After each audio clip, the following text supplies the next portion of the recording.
Hey guys, welcome to Pure. This is my new series where we analyze some of the best golf swings that ever have been or are playing the game right now to help you improve your golf. So guys, today we are taking a look at Scott Stallings' golf swing. Now, Scott has been on the PGA Tour for I think about 10 years now. And during that time he's been on the PGA Tour, he has undergone massive changes. He used to be quite a heavy guy until he had a lot of health issues. And then over the last few years, he has seriously gotten into fitness, seriously gotten into CrossFit in the gym. And now he is actually the fittest player on the PGA Tour and probably one of the fittest golfers in the world. Now, this is really important to mention to help you understand a little bit about Scott's golf swing. We're going to be taking a look at three swings. We're going to have a look at a short iron swing, a driver swing, and a little chip or pitch shot. This is really important to understand why he does things slightly differently and how it matches up with his body type, because he is a very strong and powerful guy. Now, it is worth mentioning that I'm actually currently using Scott Stallings' golf swing as a template for my own golf swing. It makes sense to me with some of the limitations I have in my body, such as very poor hip mobility and some other things, that I copy a swing from a guy who is very strong, doesn't have a huge amount of lower body movement, but uses his strength and power to deliver it down into the ball. Now, Scott's golf swing is a very simple golf swing. This is not an overly complicated movement. It's certainly very different from someone like Rory McIlroy, who has a lot of different moving parts. So firstly, let's have a look at an iron swing from Scott.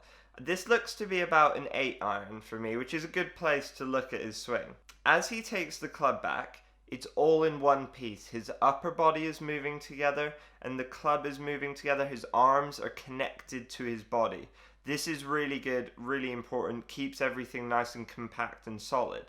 As he takes the club back, he keeps the club head outside of the hands, which is another thing I really like. It keeps more width in the swing, and it gets the shaft more upright in the takeaway, which means it's going to be easier to shallow out, which you're going to see in a second.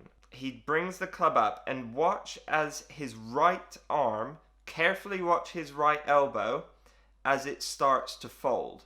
This is really important. This is a way he generates a huge amount of power and keeps his swing very compact and consistent.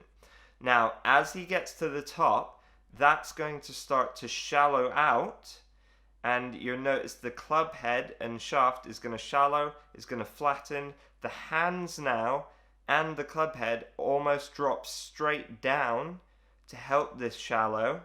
He's still got that right arm very bent. And now as he comes down into impact, huge amount of lag, still holding those angles, still maintaining those angles in his wrist and right elbow. Now he's going to be able to clear his body, and then he's going to release all those angles down into impact and through the golf ball.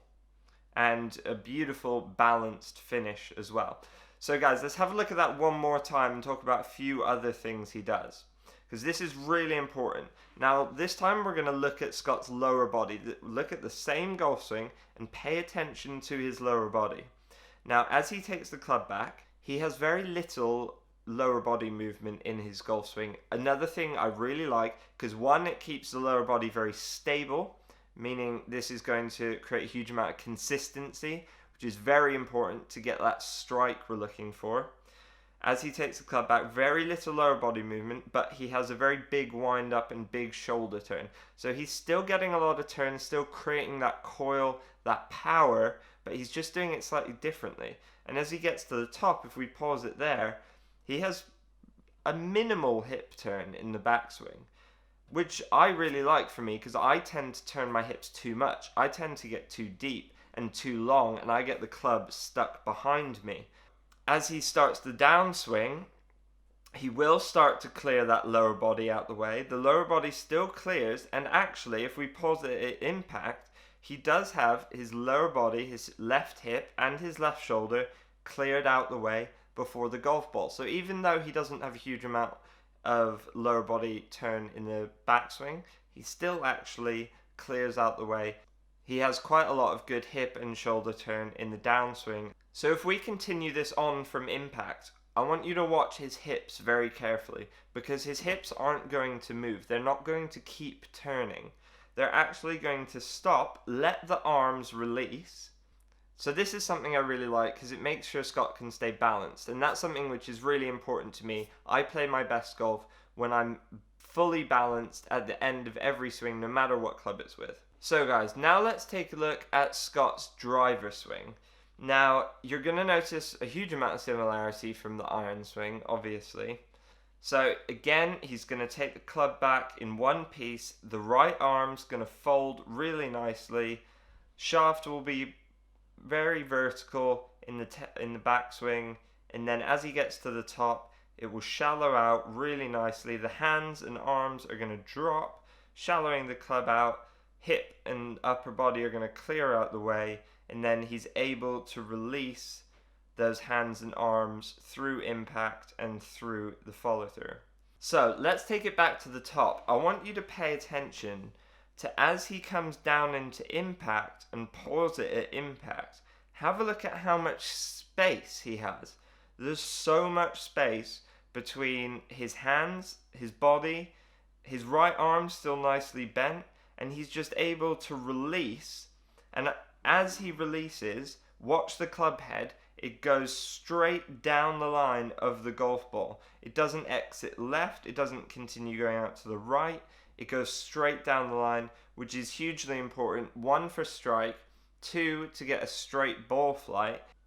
And it's going to be hugely consistent. There's not too much else to mention that we haven't already talked about in the iron swing. Obviously, with Scott's driver swing, his spine angle will be slightly tilted back, and he'll be hitting up on the golf ball instead of down on it with the iron, and ball position will be different. Otherwise, the swing itself is pretty similar.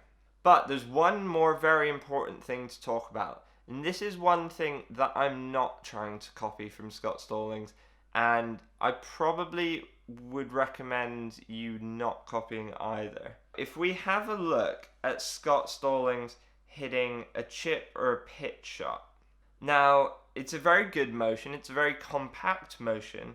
If we take it to the top, it looks like he's just hitting about a 30-yard pitch here, and at the top you'll notice the club again outside the hands. He does everything pretty similarly to what he does in the normal swing, but the club face is quite closed, and this is a negative I do myself anyway. I struggle with keeping the club face too closed on my pitch shots, and it's very, very hard to utilize the bounce from there. I dig the leading edge into the turf, and it causes a huge amount of inconsistency in strike. Scott manages this very well. He controls the low point very, very well, and he's very, very passive with his lower body. And as you see, as he comes through, he perfectly clips the ball using the bounce and gets a really good strike. This is just for me. I'm not trying to copy this motion because I know it wouldn't work for me. I know if I was to get in that position, because I've gotten to that position before, that I would tend to drag my hands too much, get the leading edge digging into the ground, and it's not going to be consistent for me. But clearly it works for Scott. He's a very talented player. He controls that low point really, really well. Now there's one more very, very important thing to mention with Scott's golf swing. It is that as he takes the club back, if we take it to the top and pause it at the top, I want you to pay attention to his right forearm. We're going to draw a line through that. Now you'll notice if we draw another line through Scott's spine angle, those two lines are going to be very, very, very similar. Now, this is something I like personally for myself, because it means you don't have to get a huge amount of external shoulder rotation. Now, this is very important to me because I have limited external shoulder rotation, and I'd probably recommend, and I would probably assume that Scott does as well. But it does show that you don't necessarily have to have huge amounts of external shoulder rotation in order to shallow the club or have a good, powerful, consistent golf swing. So that's one thing I'm working on, is actually getting that right forearm and right arm more bent, more tucked in, but also keeping it in line with my spine angle at the top of the golf swing. And Scott maintains his spine angle through the golf swing extremely well. And that's something that's really important to me, because I've had very bad posture in my previous swings, which has led to injury. And honestly, if you've ever suffered from any back, neck, or shoulder problems, bad posture in your golf swing is a very, very likely cause of those pains. So guys, I would highly recommend looking at Scott Stallings' golf swing some more, compare it to yours, see what pieces of information you might be able to pick up and use from his golf swing in your own golf swing, because it is a very good, very consistent swing, very powerful, very stable. And you know, he's been on the PGA Tour for 10 years. He's one of the top golfers in the world. So guys, I really hope you've enjoyed this video. I know I have enjoyed making it for you guys. There's going to be lots more to come. Last episode we looked at Jack Nicklaus. If you haven't seen that, check down in the description. I'll put a link to it for you guys below. And remember to subscribe to my channel so you guys don't miss out on any of my future content. Like this video if you've enjoyed it, really helps me out. Comment your thoughts down below. What do you think of Scott Stallings' golf swing? And I'll see you guys very soon. Grip it and rip it.